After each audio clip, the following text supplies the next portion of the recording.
ఓం సాయిరామ్. శ్రీ సచ్చిదానంద సమర్థ సద్గురు సాయినాథ్ మహారాజుకి జై.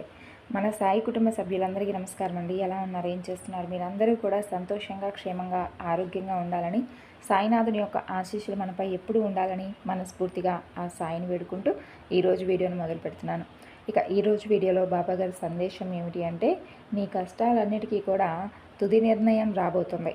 ఈ సాయి మాట ఎప్పటికీ కూడా వ్యర్థం కాదు. నన్ను నమ్మి ఒక్కసారి నేను చెప్పేటటువంటి మాటలను ఆలకించి చూడు అని అంటున్నారు.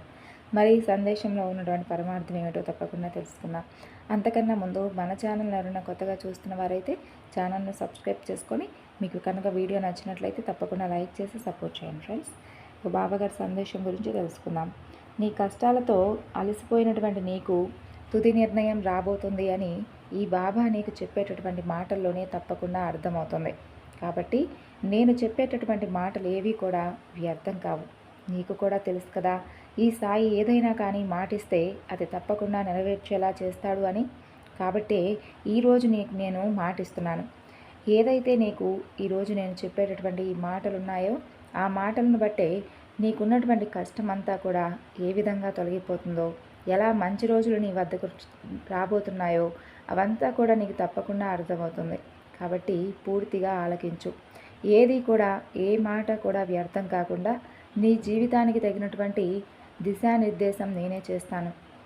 ఈ సాయి ఎప్పుడు కూడా నా అనుకున్నటువంటి నా బిడ్డలను ఎప్పటికీ ఎలాంటి కష్టం వచ్చినప్పుడు దూరంగా వెళ్ళిపోడు.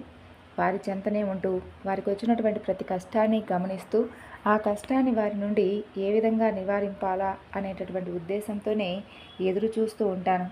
పెద్ద పెద్ద కష్టాలను సైతం చిన్న చిన్న కష్టాలుగా చేసి మీ నుండి వాటిని వెళ్ళగొడతాను. కానీ మీరే నన్ను అర్థం చేసుకోలేరు. ఏదైనా చిన్న కష్టం రాగానే అయ్యో ఈ కష్టం నన్ను ఏదో చేసేస్తుందేమో అని ఎక్కువగా ఆలోచిస్తూ మిమ్మల్ని మీరే మోసపరుచుకుంటూ వాటికి బందీకాన అయిపోయి ఇక ఎటు కూడా కదలలేనటువంటి పరిస్థితిని మీకు మీరే ఏర్పరచుకుంటారు. అలా కాకుండా ఏదైనా కష్టం వచ్చినప్పుడు దాని నుండి తప్పించుకోవడానికి మీరు ఏవేవో మార్గాలు వెతుక్కోకుండా దానికోసం ఒక మంచి పరిష్కారాన్ని కనుక మీ బుర్రకు పనిచెప్పే విధంగా ఆలోచిస్తే, అప్పుడు మీరు జాగ్రత్తగా అడుగులు వేస్తే తప్పకుండా మీరు కావలసినటువంటి జీవితాన్ని అనుభవించేటటువంటి అన్ని విధాలుగా నేను సహకరిస్తాను. అలా కాకుండా కష్టం రాకుండానే వస్తుందో ఏమోననేటటువంటి ఆలోచనలతో కూడా సతమతమయ్యేవారు చాలామంది ఉంటారు. కానీ వాటన్నిటికీ కూడా బాధ్యత ఈ బాబా అయితే కాడు కదా. అదంతా మీ అచంచలమైనటువంటి మీ మనసుపై ఏర్పడుతుంది. మీ మనసు మిమ్మల్ని అటు ఇటు కాకుండా కుదిపేస్తూ ఉంటుంది.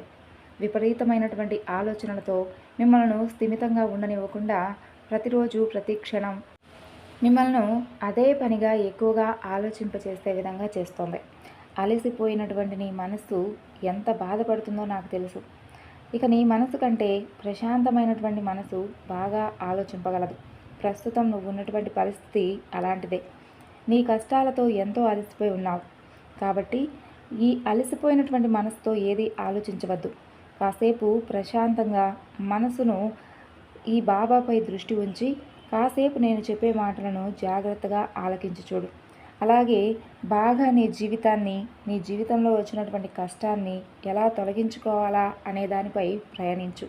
ప్రతిరోజు కొన్ని నిమిషాలు ధ్యానం చేస్తూ ఉండు. ఇది మీ జీవితాన్ని ఎలా రూపొందిస్తుందో ఒక్కసారి నువ్వే చూస్తావు. నేనేమి నీకున్నటువంటి కష్టాలన్నింటినీ కూడా నీ నుండి దూరంగా విసిరిపారేయలేనేమో అని అనుకోవద్దు. నేను తప్పకుండా చేస్తాను.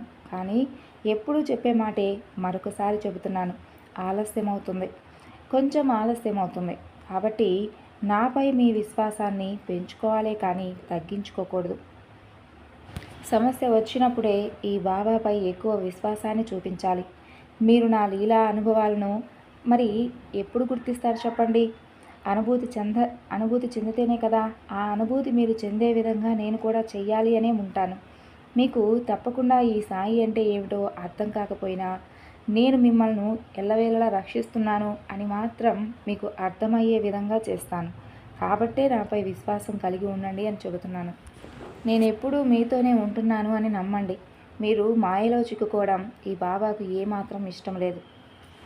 మీరు కనుక మాయ నుండి బయటపడగలిగితే ఎల్లప్పుడూ అర్థవంతంగా నా మాటలు కానీ నేను కానీ మీకు పరిపూర్ణంగా అర్థమవుతాను.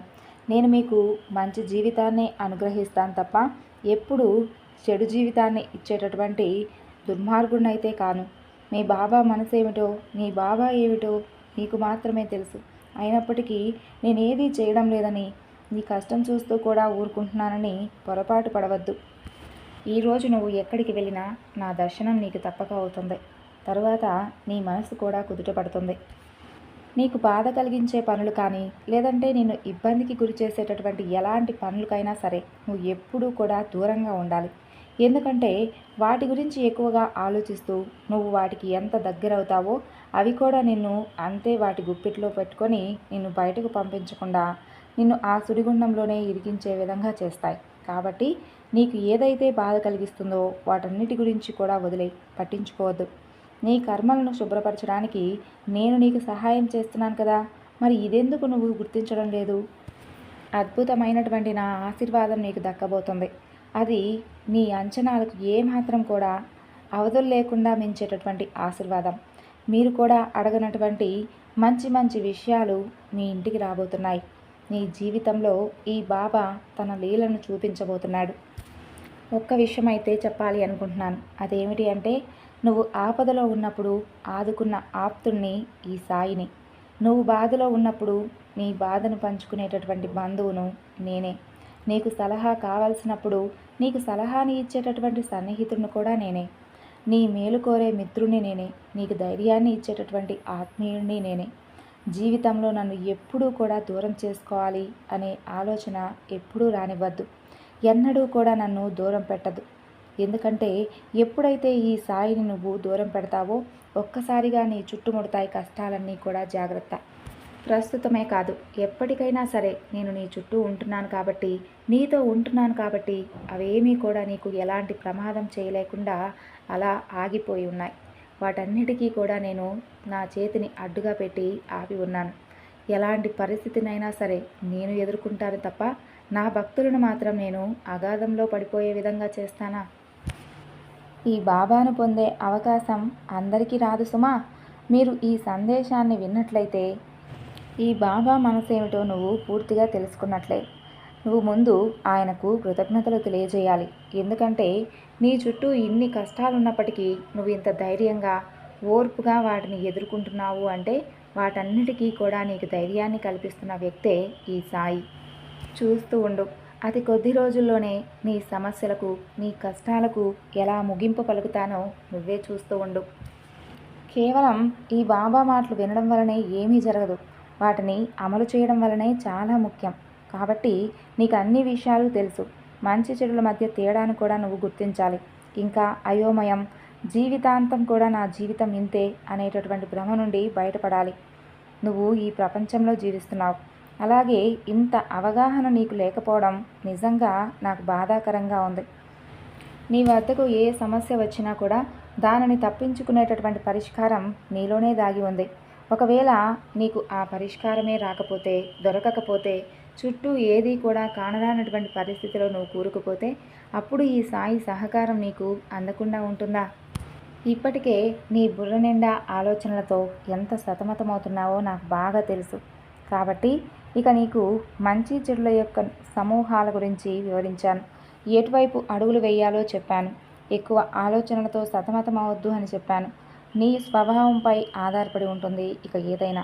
నిరంతరం ఈ సాయి దర్శనం, నిరంతరం నీ సాయి స్మరణ, చెడు గుణాలు కలిగి ఉన్నటువంటి ఎలాంటి సమస్యలకైనా తప్పక విముక్తి కలిగించే విధంగా ఈ సాయినాథుడే మార్గదర్శకం చేసి నిన్ను మంచి మార్గంలోకి నడిపించి నీకు మంచి మంచి ఆలోచన విధానాన్ని కలిగించే విధంగా చేస్తాను. నీ మనసులో నువ్వు ఎంత బాధపడుతున్నావో దానికి తప్పకుండా నేను ఆ బాధకు ముగింపు పలుకుతాను. సంతోషంగా ఉండు. సో విన్నారు కదండి ఈరోజుటి పాపగారి సందేశం.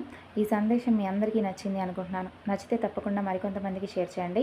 మరొక చక్కని బాబాగారి సందేశంతో మరలా కలుసుకుందాం. అంతవరకు నమస్కారం.